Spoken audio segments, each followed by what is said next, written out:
Okay, well, it seems like lots of you have already joined, so that's brilliant. Thank you very much. Let me introduce myself. Oh, I'm pressing the wrong button. That's always a good start. So my name is Laura and I am a nutritional therapist. So I have my own practice, which is called London Food Therapy. And I do lots and lots of these talks, all about healthy eating, about sugar, about immunity, lots of stuff on children's health as well. And I've had a really busy January, which is lovely, talking about, doing this talk, talking about nourishment. I'm also do lots of consulting for different food companies, which is something I really enjoy. Currently, I'm working with Gales, who are a London-based bakery, helping them kind of do a whole campaign around the health issues around bread, which I'm going to touch upon a bit later, actually, in this talk, and is something I really enjoy. And I'm also lucky enough to be the nutritional therapist at a big firm of gynecologists who are based in a hospital in London, and so I see a lot of female patients with lots of health and hormonal issues. And probably most importantly, I'm a mum of 3 boys, which is definitely keeping me busy and stressed in this 3rd, 4th lockdown. I've lost count, whatever we're in. So what we're going to talk about today is a little bit about what I mean by a crash diet, a restrictive diet, a fad diet, a detox diet. And I'm going to kind of paint my argument as to why I'm not a big fan, and why, even if they have a time and a place some point in your life, right now, during a pandemic, in the cold, in the winter, it is not the time to embark on them. I'm going to be talking quite a lot about what we actually need in our body, what our mind needs, what our body needs, and then really how we're going to do that, how we put it together to make a really nourishing diet that will make your body feel good, your mind feel good, and really easy ways to achieve that so that you've got lots and lots of handy tips to include in your everyday life. I love questions, and I would love you to ask questions. Just for ease, I'll take the questions at the end, because otherwise I'll be reading and not following what I'm talking about. But please just put them in the chat box, and then at the end I will come to them, and there'll be time, probably about 10 minutes at the end, to answer any questions. So don't hesitate. So when I'm talking about a crash diet, what do I mean? Well, January is kind of traditionally the time when our, social media feeds and the newspapers, magazines have this influx of detox diets, crash diet, juice cleanse, all these things we should be doing and embarking on. And it's, really obvious. It's the result of, probably or possibly an overindulged Christmas, New Year. Definitely didn't happen, certainly not in my family this Christmas, but it's that feeling of, put last year to the end, start afresh in January, new me, new life mentality. And that's great. I'm not saying there's anything wrong with that at all. I do believe that, we can make food and health changes in a really positive way. But what I'm not a fan of is these kind of restricted fad crash diets that promise us the earth, drink this juice for 3 days and you'll suddenly lose all this weight, you'll be cellulite free, all your toxins will disappear, your body will be cleansed. They're usually made up of expensive teas or expensive powders, some kind of something that you mix into water and drink 3 times a day in replace of real food, or juices that have been, crushed up but with ingredients that have possibly been imported from somewhere else. Generally, they cost money. Generally, they don't make us feel, I don't think, wonderful as we're doing them. Sometimes we reap the benefits afterwards, and there's always someone that says it was brilliant. But at the time, often, we don't feel great when we're doing them. And what I also find kind of challenging about them is that often they are really lacking in the nutrients and the foods that we need to keep our bodies and our minds healthy. They're often low in essential fats, they're often low in protein, which we'll talk about as this talk goes further.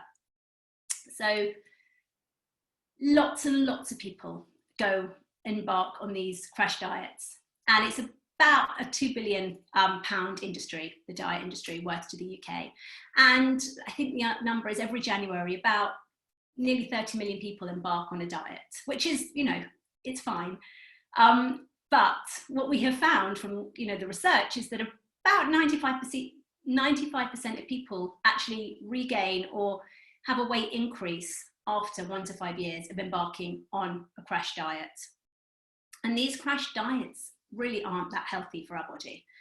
Firstly, we are generally putting ourselves into a very strict calorie deficit. So from somewhere where we were maybe just eating what we liked, or maybe overindulging because it was Christmas and New Year, and you knew in the back of your mind you were about to do your juice cleanse, your body is suddenly launched into this restriction. And our bodies don't like losing weight. It's kind of a bit of a fear. Our bodies are always about survival. What can we do to survive? And when they suddenly realize that there's a huge lack of nutrients going in, or a massive energy decrease from our food, our body starts to panic a little bit and starts to make changes. So our hunger signals increase, and at the same time, our energy expenditure reduces. So our body tries as much as it can to kind of go into starvation mode to protect us. And this means that when you're on this, 5-day juice cleanse and drinking these cold juices, your hunger signals are actually, ramping up, and you're thinking, oh my goodness, I'm starving all the time. And possibly you're feeling a bit sluggish and a bit slow and tired. And this affects the way that we feel. It affects our mental health, and it can really lead to mood disorders. If ever you've had a day when you've just not eaten for whatever reason, you can feel quite hangry and hungry.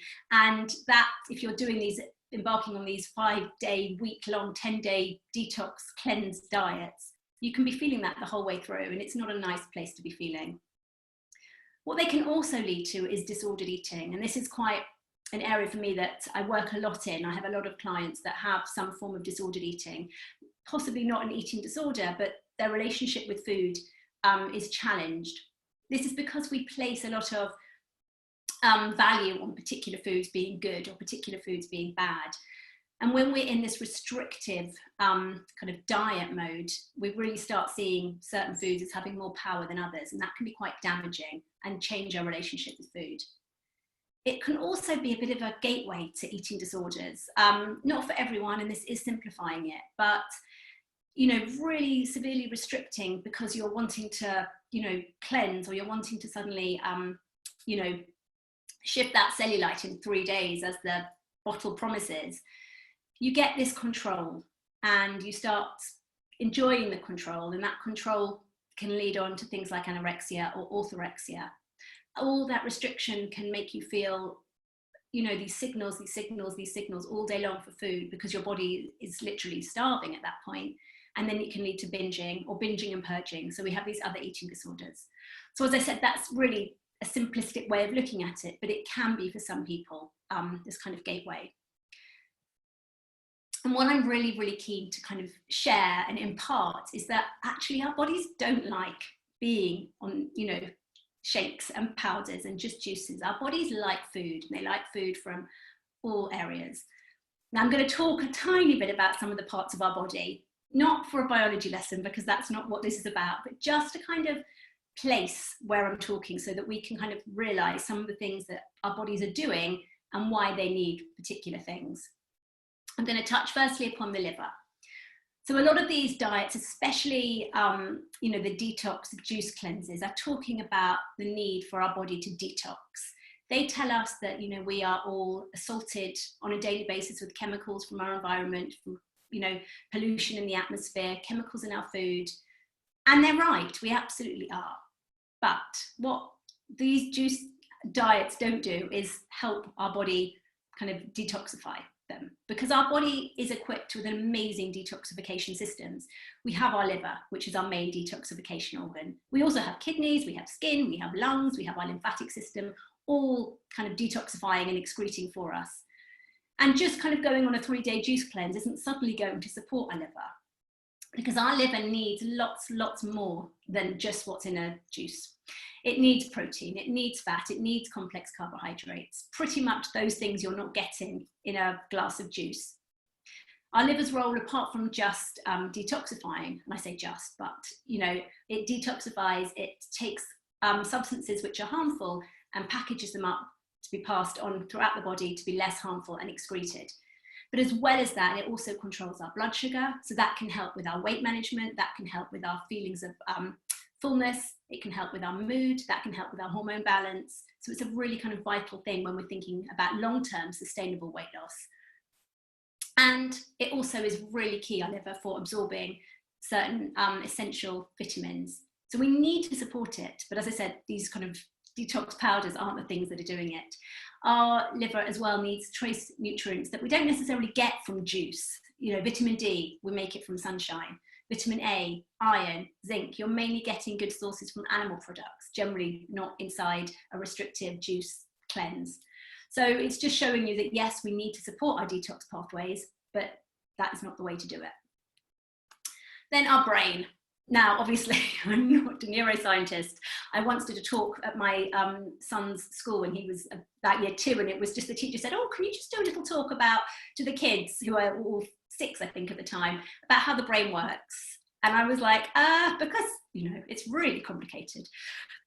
So I'm not going to talk too much about it because I didn't enjoy that talk as much as some of my talks that I do.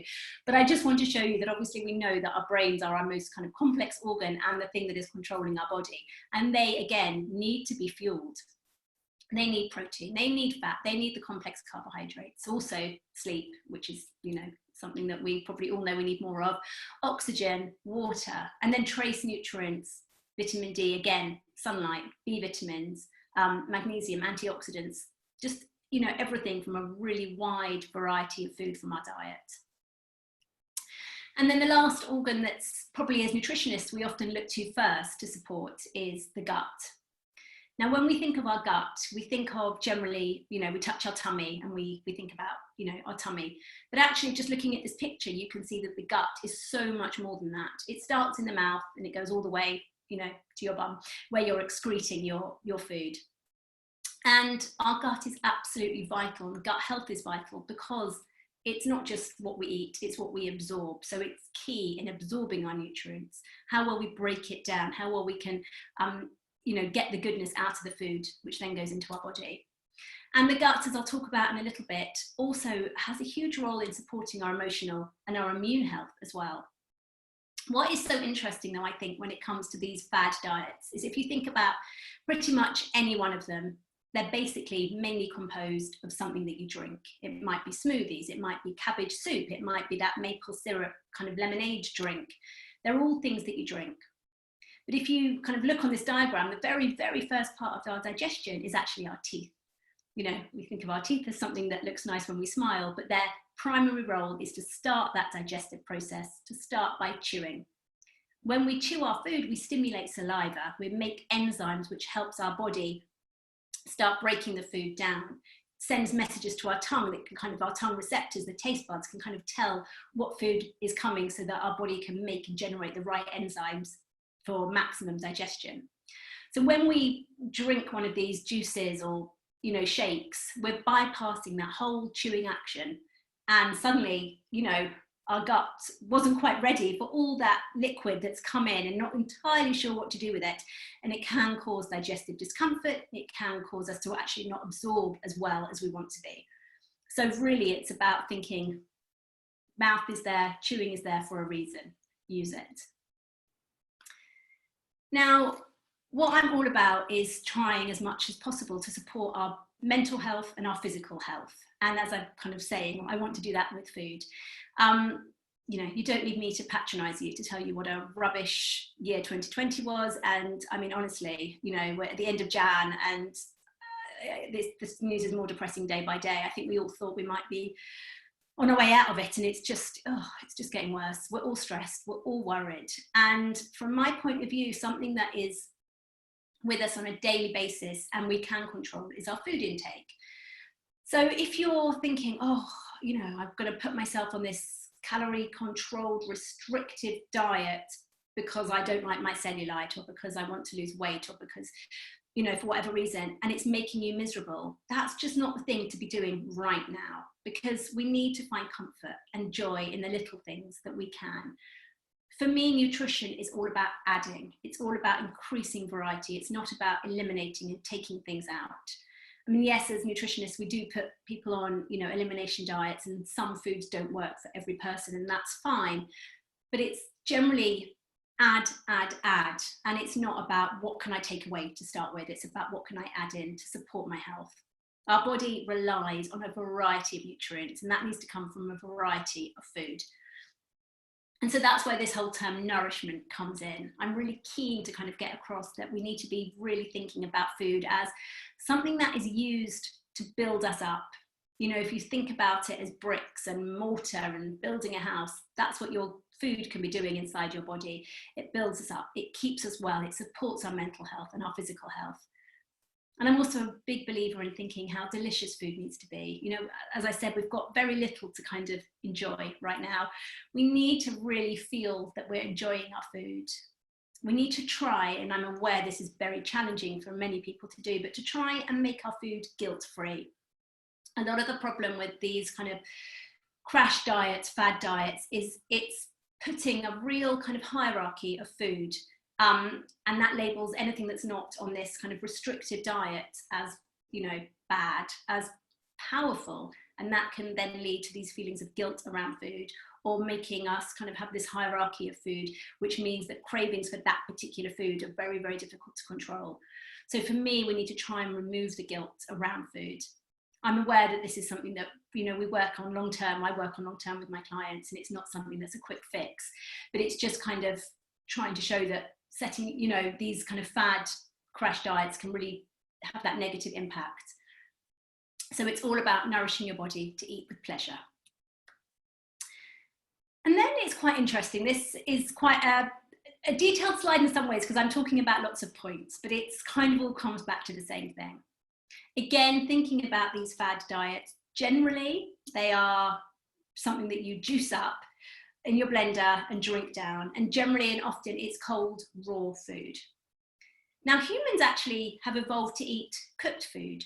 If you think about, you know, a cow in a field, and I have this example in my head because of my son, my 3-year-old, has this farm book, and you lift up the flaps and you can see the cow's tummy, stomachs, and they've got 4. And it's talking about, you know, how they digest the grass. And a cow spends all day chewing grass and digesting the grass, and eventually pooing the grass, which is it has a little poo picture, which he loves, my 3-year-old, and we always have to point at it. But it's about trying for this cow to extract the nutrients out of the grass. And it's very challenging. It takes that cow all day long just to eat, chew, regurgitate, digest, regurgitate to get the nutrients out. We used to be like that, possibly not, you know, as bad. We had a more varied diet.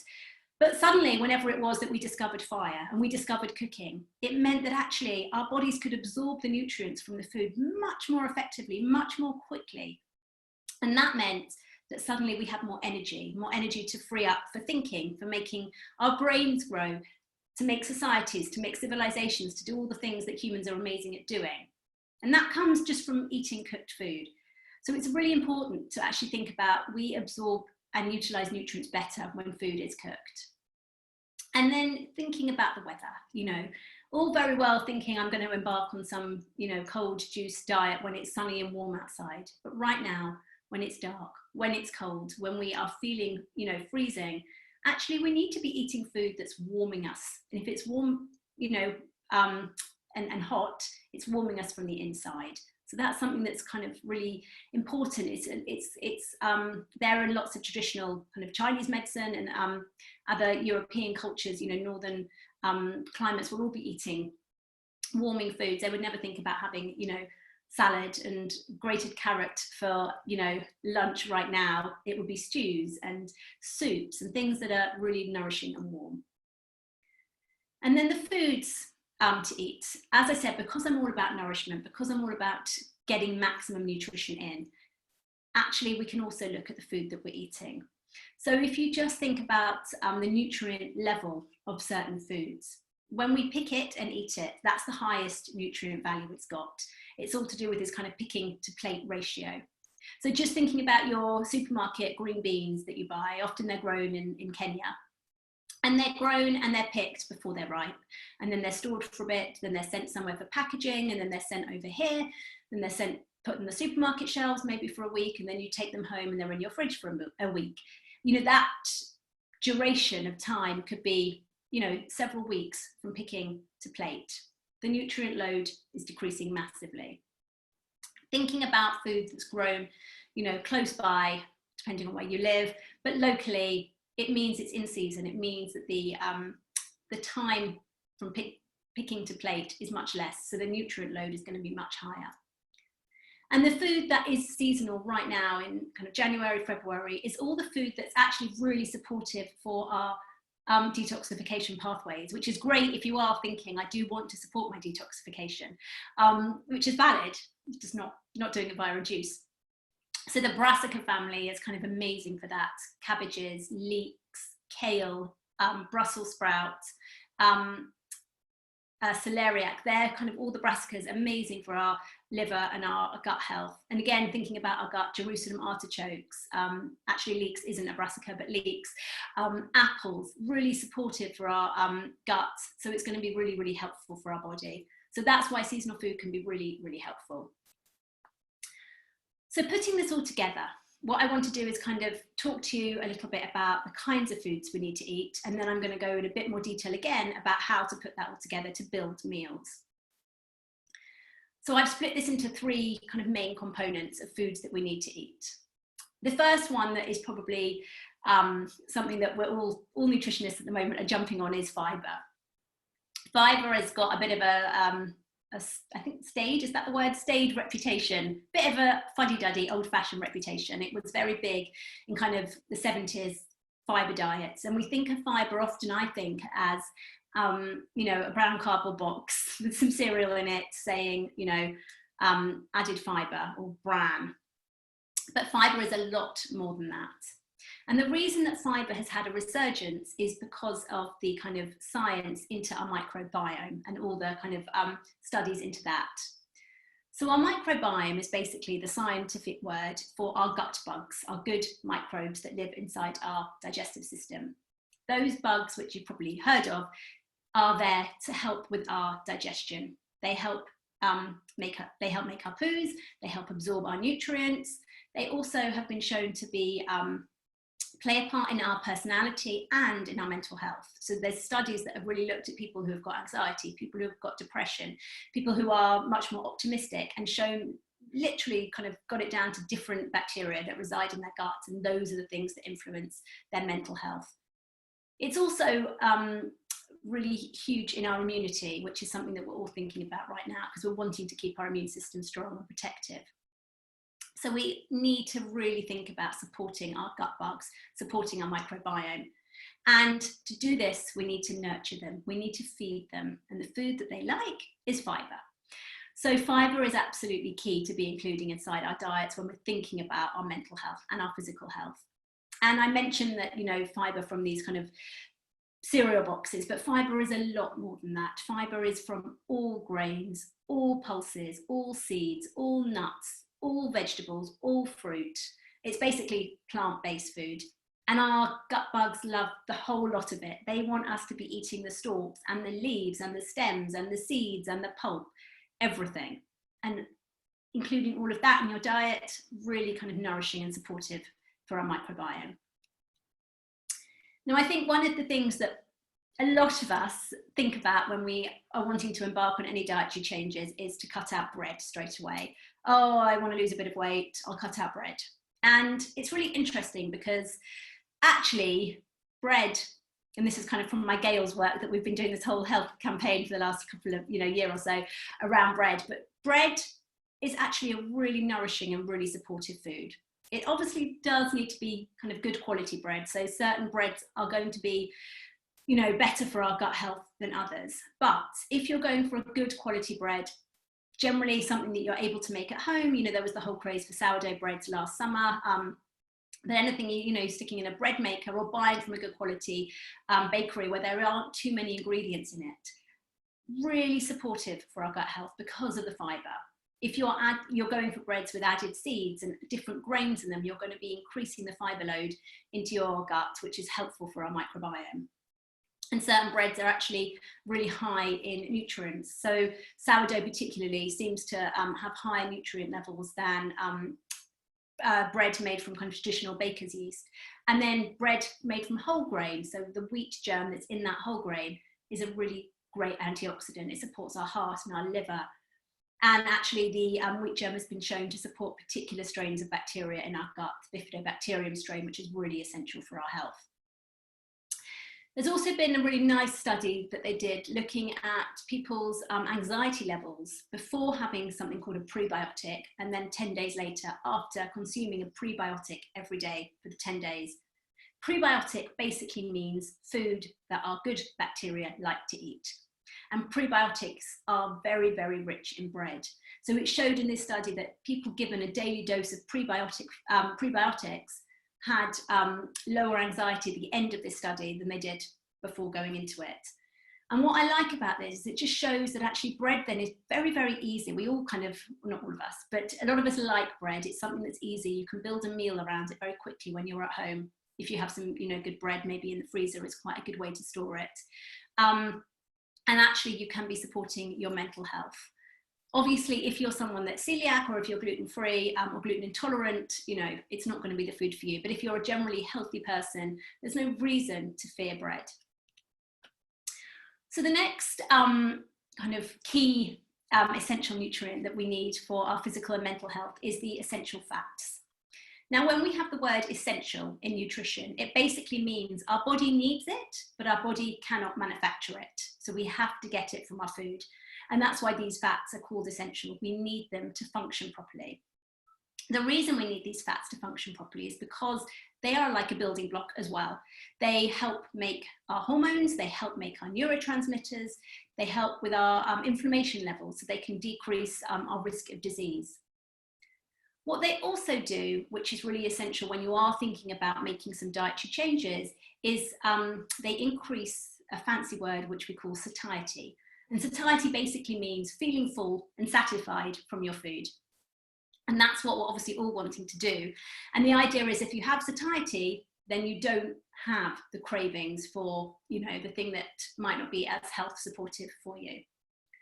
So good sources of essential fats include oily fish, nuts, seeds, avocado, coconut, eggs, all the plant-based oils, and avocados. I said avocados already, olives, sorry. And then the last kind of building block, if you like, is protein. Protein is basically what we're made of. So we do need protein, and it's very important as we're growing that we have it, but also then as we're aging and as our body starts to decline, then we need to make sure we're having enough protein to keep repairing the bits that are wearing away, which is always quite depressing. Protein is something that often we're quite good at having. So, it's not something I'll dwell on too much, but it's obviously a great source of vitamins and minerals, and we get protein easily from all animal sources, so meat and fish and eggs and dairy, but also the vegan veggie sources, which are really kind of important as well. So things like beans and peas, legumes, nuts, seeds. So what I want to show you then, just with all that in mind, is how to put these foods together so that you can kind of build a very easy but nourishing plate of food. So I'm going to show you what I mean by starting with breakfast. So we'd start with the carbohydrate column. It could also be called the fiber column, and actually it should be called the fiber column. I've just spotted a mistake there, but anyway, if we call it the fiber column, but actually they are the carbohydrates as well, because they kind of, they're the same. So thinking just about the variety, because with nourishing, it's all about making sure that variety is there. So that means that if you're always used to having a wheat-based cereal, switch it up, go for a cereal that's made out of oats, or go for a cereal that's made out of corn. If you're always used to having bread that's made from wheat, again, switch it up, have some made from spelt, have some made from rye. It's just about trying to kind of mix it up and change it so that you're getting different fibers in your body all the time. And then thinking about your vegetables and your fruit. Vegetables, I think, are a bit challenging sometimes at breakfast. I mean, it's definitely an area that I feel that I talk to my clients about a lot. And I'm like, oh, have some vegetables at breakfast. And I can't say I've ever done it myself because it's not the kind of food that I fancy at breakfast.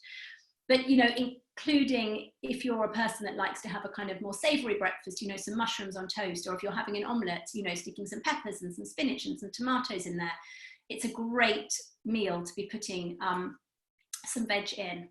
Fruit, again, really valid to be sticking some fruit in at breakfast. That does feel a bit easier. Thinking about the seasonality, I'm a big fan of using frozen fruit and frozen berries. you know, I make every morning at the moment in winter, I'm making hot porridge for me and whichever child might deign to eat it that morning. And I always stick in some frozen berries or frozen other fruits that I have in my freezer, because what happens is that the heat of the porridge melts the fruit. So it kind of goes soft and squishy and jam-like, and it makes the whole thing very sweet without you having to add anything to it, but obviously giving you that extra fibre. And then we come to the protein column. So to your fibre, you want to add your protein. So this could be as simple as thinking, I'm having a bowl of cereal, I'm going to top it with some nuts and some seeds. And this is something that, you know, I'm always harking on to all my clients and my family about. Very easy just to have a variety of seeds and nuts in your home and just chuck them in. And again, you can get a variety with that, going for bags of mixed seeds or different bags of different nuts, just a really useful way. You could also use like a nut butter. So if you are having toast, then you could spread almond butter on it or nut butter on it. Dairy, obviously, amazing source of protein and something that we often eat at breakfast. So, you know, starting your morning with a, you know, a lovely yogurt with perhaps some granola in it or some oats, and then you can add some extra nuts and some extra fruit just to kind of make sure you're really getting all that fibre. And then the essential fats. What's nice about some of these is that they link to the same column. So, you know, nuts and seeds, they go in all the categories. You're getting fibre, you're getting protein from them. So they're kind of a bit of a wonder food, really, and something that I really do encourage people to be adding more of, because they're quite easy. Unless, obviously, you've got an allergy, in which case, please don't. But things like just drizzling on some olive oil instead of butter if you're having some toast, or if you're having eggs for breakfast, you can buy omega-3 rich eggs, or just making sure that you are utilising that yolk, because that's where the omega-3 will be. Coconut chips, you know, great to add some natural sweetness and some natural essential fats to cereals. You can just put them in and it suddenly feels, or to plain yogurt, and it suddenly feels a bit more kind of luxury and nice. And then thinking about putting it together for lunch and dinner. So I haven't kind of gone to the same kind of levels, I suppose, here as I did on the breakfast, because I want to kind of make you think about questions to ask yourself. So the first thing that I think is really important is to think, where are my vegetables? And this, for anyone that's a meat eater, is a bit of a change, because we often, if we're meat eaters, think, oh, I'll have some chicken for dinner tonight, or I'll have some steak, or whatever it may be. But actually, we know from all the studies that a really healthful diet is one, and a diet that's better for the planet is one that is mainly plant-based, with the kind of protein from animals, so the eggs or the fish or the meat, almost as the garnish. So rather than, you know, that kind of meat, oh, I better have a bit of veg with it, it's much more about veg, and then I can have a little bit of meat. So it's about thinking, you know, am I going to have a stir fry? Is it a stew or a curry that is all mainly vegetables, and then the meat is the kind of addition? So really thinking like that. I tend to do a lot of tray bakes. I find it very easy, and I find that I can really utilize up a lot of different vegetables that way. And I don't think it kind of requires a lot of my time, because I'm quite quick at chopping, and it's, for me, a little bit relaxing. I can't be bothered to follow a recipe. I don't find that always that relaxing. I've got 3 kids at home. That I just kind of chop and shove it in the oven. And I find that a really easy way to build all sorts of meals, because you can basically add a different spice mix to those veg. You can empty a can of chickpeas, or a can of lentils, or a can of any kind of beans. You can put a can of tomatoes on top and mix the whole thing up and shove it all in the oven. And you've suddenly kind of comes out, you know, 40 minutes later with this really like nice plant-based dish that tastes slightly different every time, is fibre rich and really kind of nutritious. And you can add some nuts and some seeds to get the kind of oil and protein in there if you need. And then about, you know, where's my protein? So if you are kind of eating in a more vegan, plant-based way, and I do encourage you to try it if that is not the kind of way you normally eat, thinking about the variety of different beans and pulses. If you are vegan, it can be challenging to get all the required proteins that we would get very easily from meat in beans and pulses. So the variety is key. So it's about mixing up, you know, quinoa with lentils, with chickpeas, with butter beans, with kidney beans, with aduki beans. So you're getting that variety. And then asking yourself, where's my good fat? This is something that, making that tiny change of a little bit of fat in each meal can be really supportive for helping us absorb our nutrients, helping us make our neurotransmitters, helping us make our hormones, and helping us feel satisfied from our food. So that could be, as I said, the sprinkle of nuts and seeds, which is what I'm all about. It could be the drizzle of olive oil on top of our vegetables. Studies again and again show that olive oil on top of veg makes us absorb the nutrients from the veg more than if the olive oil wasn't there. And then the last one is about sitting down to eat. Now, I'm really aware this is challenging at the best of times, and I think it's even more challenging right now in this lockdown when the kind of lines between work and home are completely blurred. But what is very effective for our bodies and our digestive health and our mental health is carving out that little bit of time to sit down away from your workspace, away from your computer, and really making that effort to sit down, to relax, to slow down, to chew, to savor your food. I'm aware it's challenging. It's something that I don't manage all the time. I seem to manage it at dinner when my kids aren't around. But it's something to try and work towards, because you will be absorbing the nutrients more easily. What you'll be also doing is kind of allowing your brain to realize, and your hunger and full signals to realize that you've had food. We've all done it, and I do it too often than I should admit to, standing there in front of the fridge with the door open, picking at something, or the cupboard, and having something that our body isn't really registering that we're eating then, and so we don't get that kind of full signal, or the satisfied signal that we need. So sitting down and making that little effort to try and sit can be really supportive. And then thinking lastly about snacks. There's nothing at all wrong with a snack in your day, or 2 snacks if you're hungry. It's absolutely fine. The danger with snacks lies, I think, when it comes the verb snacking, especially in kind of lockdown, when it's very easy just to go and walk to open the cupboard or open the fridge, or maybe you're working in that room and food is there, more easily than if you were working in an office and you'd have to make that effort to go somewhere to get it.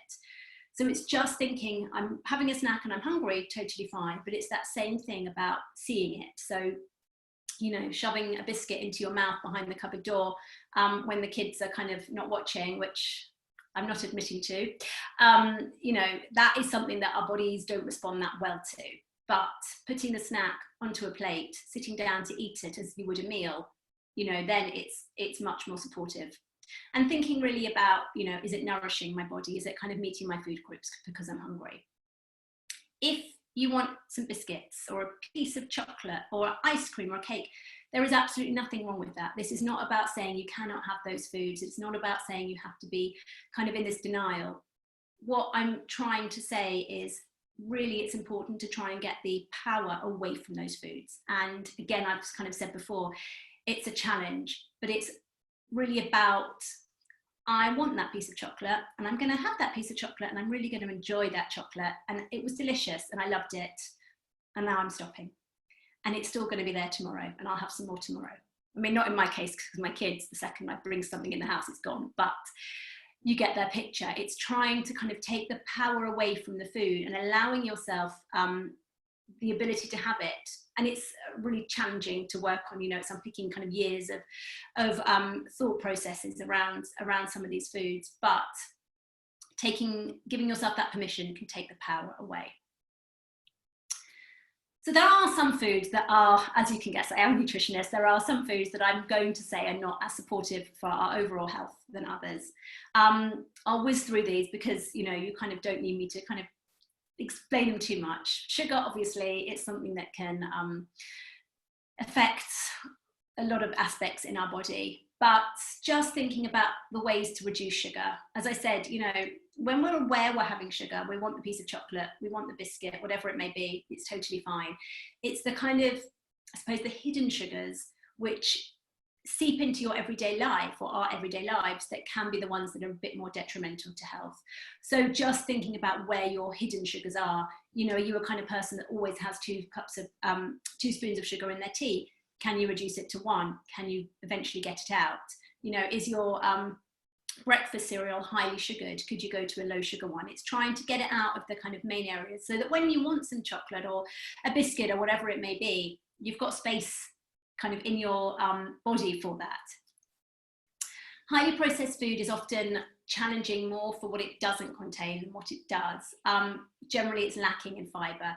It's generally lacking in essential fats. often it's high in salt and sugar and damaging fats, which are very Moorish to us. Again, you know, if you're wanting some crisps or some snacks, you know, it's fine. It's just about having that mechanism to stop and to make sure that that is not the majority of your meals, that actually the majority of your meals are coming from this nourishing, fiber-rich, protein-rich, fat-rich foods, and the processed food is the small amount. Alcohol is something that, again, you know, when it comes to these kind of detox diets, it's all about trying to clear our liver, and alcohol is something that isn't that supportive for our health. One of the main things, I suppose, that alcohol can do for a person that's not got a alcohol problem is just affect sleep, and sleep is kind of our most, you know, important tool. So it's something to try and think about. And I go, you know, I get it, it's challenging in this lockdown to cut alcohol for those that like it completely, but just thinking about you know, a few alcohol-free nights a week, or matching each drink with a glass of water, or reducing, you know, the amount, or stopping at a certain time, just making some little changes. And lastly, chemicals. A lot of these detox cleanse diets are all about, we are bombarded with chemicals from our environment, from our homes, from our food. And it's true, unfortunately, we are constantly bombarded by chemicals, and it can be very damaging to our health. So there are ways that you can just try and minimize your exposure as much as possible. Things like, you know, if you're microwaving, take it out of plastic and microwave in glass, because you won't get the plastic leaching into the food. If you are washing up and you've got lots of washing up bubbles left on your plates, and that dries and then you eat the food, you're absorbing those bubbles into your body. So just really making sure that you wash the soap off the plates. Thinking about kind of more plant-based cleaners around the things that you eat, you know, spraying on your work surfaces or your table can make little bits of difference that can be really helpful. So another kind of positive one, I think we often think, again, when we're going on these cleanse diets, we can't have coffee anymore. But actually there's a lot of good stuff in coffee, which I think is important because I'm a bit of an addict, or a lot of an addict. Coffee has been shown in many, many studies to be very protective for our liver, for our kidneys, for our brain. It's high in antioxidants, and the caffeine is very good for our kind of memory, for our mood, for reaction. So it's not something at all that you need to be fearful of if you're a coffee drinker, which I think is always nice. I do, you know, try and get my clients to stop having coffee after midday, because again, it can affect sleep, and sleep is kind of our most healing thing that we can do for our body. And I also generally caution against more than 2 cups of coffee a day, just really because of the caffeine levels. But you know, if you're good with your sleep and you're happy with your, you know, quantity, then I'm, you know, really happy for you to be drinking coffee. I'm going to very quickly run through this slide because I'm aware of time and I want to do some questions. But I just want to kind of say that, you know, we think often as health food as something very, very expensive, and it doesn't need to be at all. I'm a big kind of believer in having some really good quality store-covered ingredients from, you know, the supermarkets are amazing right now for a lot of these ingredients being really quite reasonable in their prices. So just, you know, in my cupboard, we have all sorts of different cans of different beans and pulses, and I'm not a chef. I literally like, oh, it's a can of beans, I'll chuck it in something and hope for the best. It might be that I'm chucking it into a tray bake, like I said, or I'll often pan fry an onion with some kind of different flavor spice mixes. I do have lots of spice mixes in my cupboard. You know, it might be, you know, Carolan something, or Sri Lankan something else, you know, and onion, some lentils or some beans or some chickpeas in that, bit of extra veg, and then I use often a can of tomatoes and then a bit of coconut block, which I'm a big fan of, and then suddenly you get a really easy, you know, cheats curry, which is delicious and nourishing. These coconut blocks are brilliant. You can buy them in most supermarkets, different price points, and they're just 100% squished up coconut, and you just kind of cut off about 1/4 of the block every time you want to use what you would normally use coconut milk for in you know, in your cooking, and they have got no additives in them. They're cheaper than a tin of coconut milk, and you can dose up or down depending on how coconutty you like things. They add a real creaminess. Nut butter, I'm always harking on to all my clients about nut butters.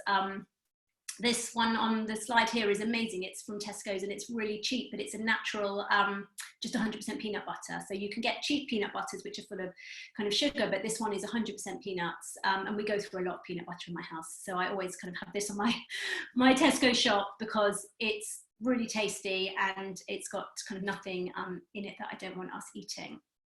Again, seeds, brilliant. You can buy big bags of seeds at most of the supermarkets for not very much money, and chucking them on everything will convey health. And then just quickly going to the freezer section, as I've said, having frozen vegetables, frozen fruit, really excellent way of just having different vegetables and fruits that aren't seasonal in your freezer. And a lot of them are really easy to use. Frozen berries kind of go into anything. Frozen peas are like my go-to. I have a lot of pregnancy patients in my job, and I'm kind of trying to get them always to eat more protein, and so it's like frozen peas in everything. And the same with children. I do a lot of work with kids, and it's frozen peas because they're there, they're cheap, they're easy, accessible, and they're high in protein, high in fiber, high in iron. They're just like a wonder food. So just kind of thinking about some things that you can just have. Frozen fish as well, you can make a really easy meal. And if you have these staples in, it can be quite useful just to make sure that you've got lots of different components to make a really nourishing meal. So just before we finish, just a couple of healthy habits to make now. The first thing I want to kind of say is 3 meals a day. Now, I find with my clients that structure is helpful, and I found, many of you probably have, that this lockdown means that structure can just go out the window. So when I say 3 meals a day, it just means really thinking about trying to get those set meal times in your day, rather than having that blur of, oh, I've missed breakfast, I'll have something to eat at 11, and then I've kind of not really that hungry for lunch, and then I find myself grazing all afternoon, and then by dinner I'm not that hungry, and then I'm eating late at night. And that's when kind of, we can find ourselves putting on more weight than maybe we want, or feeling more sluggish, or just not getting the kind of most nutrient dense foods. So just trying to make our meals structured and regimented can be really supportive for our health. Drinking more water. Again, in the summer, I think we're pretty good with water. I think when we're at home, working from our home space, sometimes water is something that is quite quick to go. And actually, homes and central heating are very dehydrating. So it's something that is really important to do. And when you're thinking about these cleanse diets, these detox, most of it is water. So actually just, going to the tap and having water, it's free, and it's very, very good for our health. Moving our body. I mean, I'm not talking much about lifestyle in this slides, in this deck at all, but again, lockdown, I find myself doing it. You've just suddenly sat all morning and you've hardly moved. So it's just really, it's not always about saying I have to get my workout in, or I have to do my 10,000 steps. It's just can be as simple as, gosh, I've sat for half an hour and I haven't moved, and start wiggling your feet, or you're waving your legs up and down under your desk, or, circling your arms around. 10 quick squats or something in between, the 2 Zoom calls that you've got back to back. It can be simple things, but it's about that regular movement all day long, because our bodies are designed to move. Relax. I mean, honestly, it's challenging, but stress is kind of our biggest killer. And so that's something that is difficult to control. But again, it's our response to stresses. It's our response. The way that our body responds is going to be kind of how stressed we are. So obviously we cannot control the big stresses that are around right now, but it's the small stresses. It's how you respond to, when Zoom or Teams isn't working on your computer. It's how you manage to carve out 5-10 minutes of me time in the day.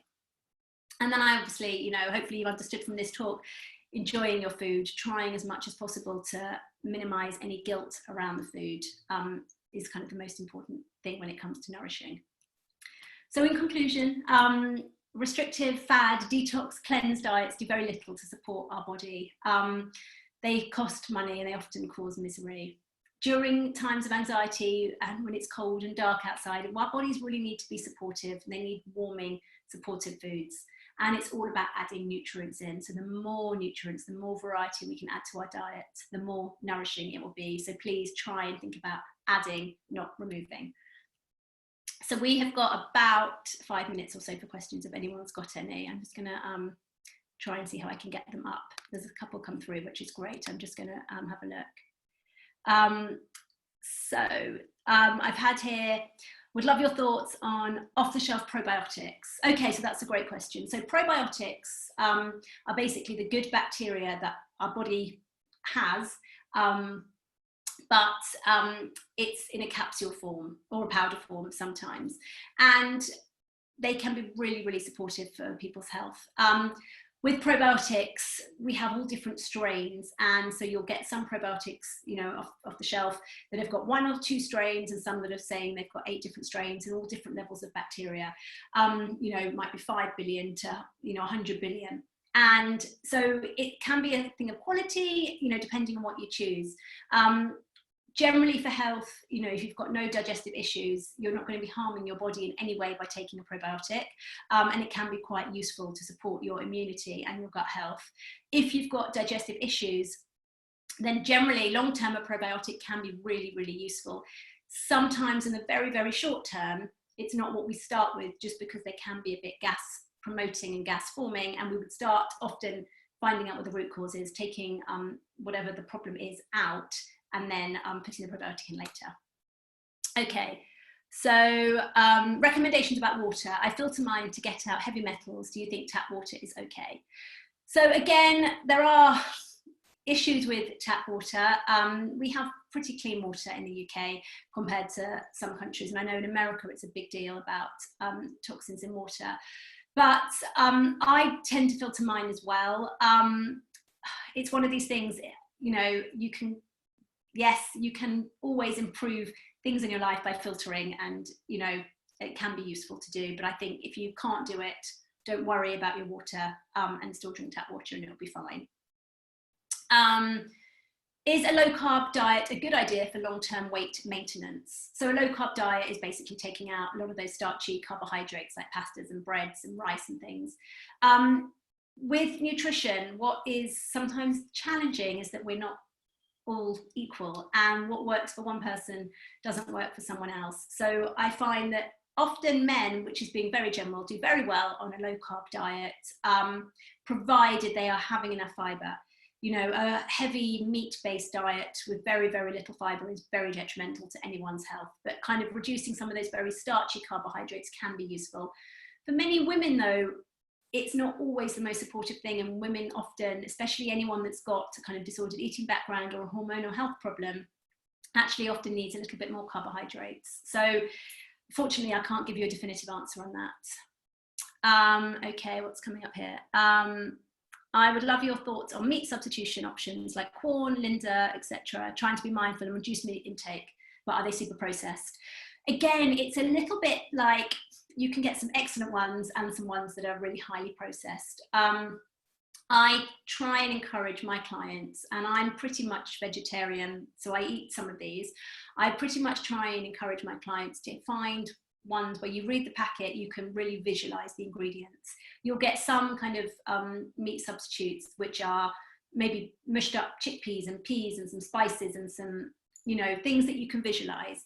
That's always going to be better than when you're seeing strange chemical words and lots of added salt and lots of added sugar and something that you kind of can't imagine what it ever looked like in nature. Then yes, that's a bit more processed. So it's about kind of looking at the ingredient list.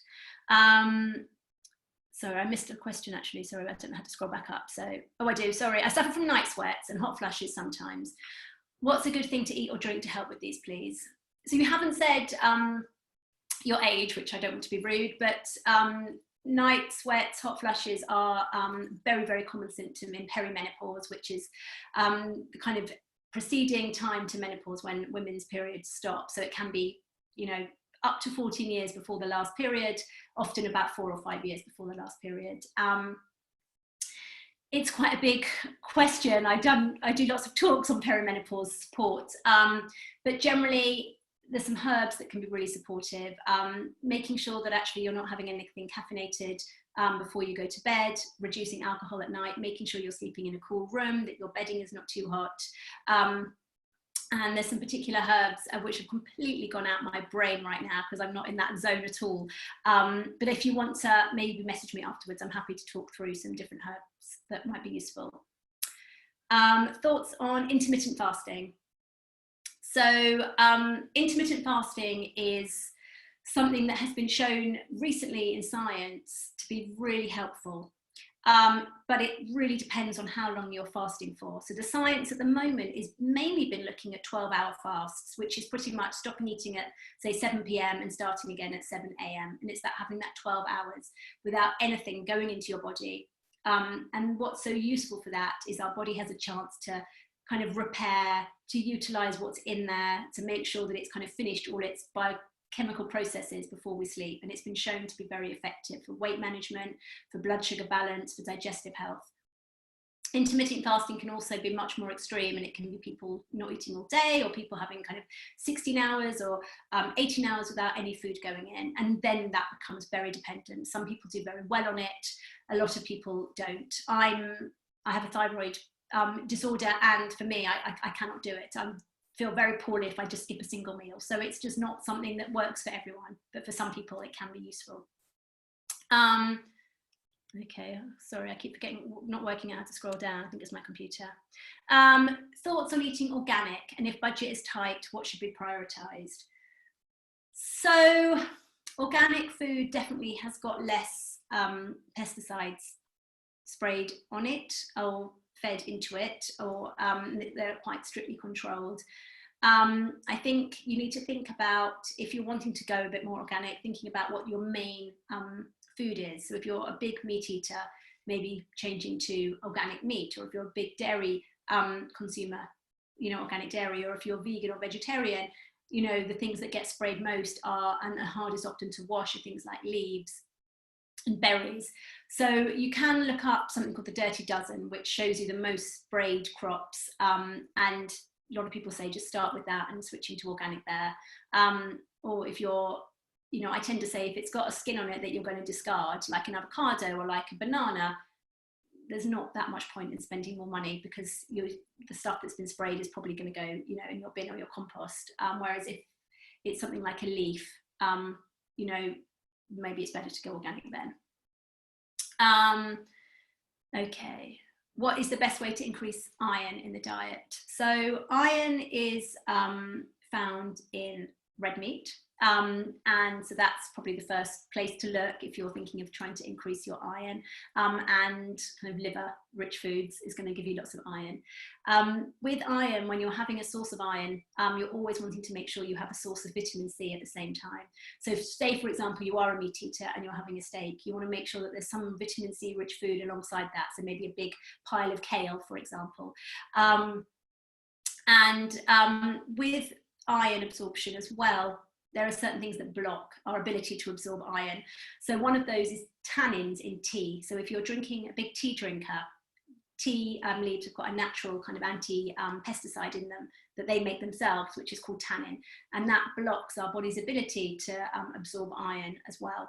So just thinking about the placement of tea if you're having iron-rich foods. And iron-rich foods, there's lots of plant-based foods that have got iron in them. Anything kind of dark and green will have iron. And then including blackstrap molasses, which is something you can buy in health food shops, is a brilliant way of increasing iron. You can have a spoonful a day and it's really effective. Happy to hear about coffee. I'm guessing decaf doesn't have the same health benefits. Well, actually decaf does have the same health benefits because it's still got the same antioxidant levels. The antioxidant levels are slightly lower just because of the way that they have to kind of wash the coffee bean, however they do it, to make it decaffeinated, but you're still going to get antioxidants in decaf coffee. So absolutely, you will get health benefits. Okay, the last question is, aside from peas, any quick wins for boosting children's nutrition? Yes, lots and lots of quick wins, but it's so dependent on the age of your child and their fussiness. But I'm a big kind of believer in giving them the food that you are hoping that they will eat at a time when maybe they're not really eating. So for example, I will often, if my kids are playing Lego, which they're older now, they don't, but sitting on their screen staring into YouTube, which is more often than not, suddenly putting a plate of carrots next to them, or frozen edamame beans that we just microwave, that they'll suddenly eat those because they're like, oh, mummy's put something next to me, two of my kids will really like nuts, so I can put some almonds next to them, and that then they'll eat them because they're probably a bit hungry or a bit bored, or they've suddenly just like, oh, something's here. So placing it away from meal times can be really useful. And then just thinking about switching up varieties. So if your kids are always, you know, having pasta, great, but thinking about buying and mixing in, maybe if it's white pasta you normally have, mixing in some wholemeal pasta, mixing in some chickpea pasta or some green pea pasta, so that you kind of give it a different label. Oh, we're having rainbow pasta tonight, and you've got some different ones going in, but all of those will give different fibers to their guts. But it does depend on how fussy they are. And then, you know, always drizzling in a little bit of olive oil if they're not too, one of mine can sniff out a mile and rejects anything with it in, the other two are fine. But if you can get away with it, that's always going to be quite a big win, because you know that's going to help with their absorption. So that's, I think, all the questions. So it just remains me to say thank you so much for joining today. I really hope you enjoyed it, and yeah, thank you very much. Appreciate you all taking the time to listen. Thank you.